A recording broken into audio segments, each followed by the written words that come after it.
संजय राऊतांनी असा दावा केलेला आहे की एकनाथ शिंदे दिल्लीला ज्यावेळेस भेटीला गेले होते त्यावेळेस पक्ष विसर्जित करण्यासाठी गेले होते, असा खोचटोला त्यांनी लगावलेला आहे. मुळामध्ये संजय राऊतला एकनाथ शिंदे कळलेलेच नाहीत. संजय राऊतला कोणी विसर्जित केलं? एकनाथ शिंदेने तुम्हाला विसर्जित केलेलं आहे. तुमची सर्वांची वाट लावलेली आहे. मग त्यामुळे असं बोलणार नाही तर काय बोलतील ते?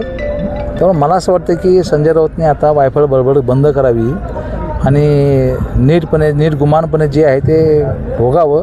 नसता वेगळ्या याला त्यांना तोंड द्यावं लागणार आहे. शेवटी एकनाथ शिंदेमुळेच ते आज खासदार आहेत, हे लक्षात ठेवावं.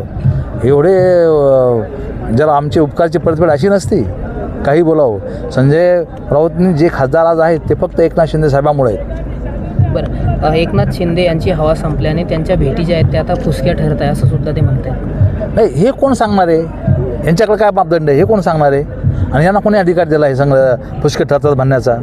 हां, अरे तिथं जाऊन आज सर्वांशी देशाचा पंतप्रधान दखल घेतो, देशाचा गृहमंत्री दखल घेतो, ही आमच्यासाठी अभिमानाची बाब आहे. बरं, वेगवेगळे दावे संजय राऊत करतायत, काही दाव्यात त्यांच्या दम वाटतो, कितपत योग्य करतात? नाही, मुळीच नाही. आता ते काय उष्ण अवसान आणण्याचा एक प्रकार जो असतो ना, आमच्याकडे असं म्हणतात की उष्ण अवसान आणण्याचा प्रकार, तसला उष्ण अवसान आणण्याचा प्रकार त्यांचा आहे. बरं, राऊतांना काही सल्ला आहे का तुमचा? तिने आता तोंड बंद करावं, बाकी काय. भाऊ, नेमके शिंदे गटाचेच नेते टार्गेट केले होते काय? आणि ठीक आहे, त्याच्याबद्दल आमचा नेता खंबीर तो बघेल. थँक्यू.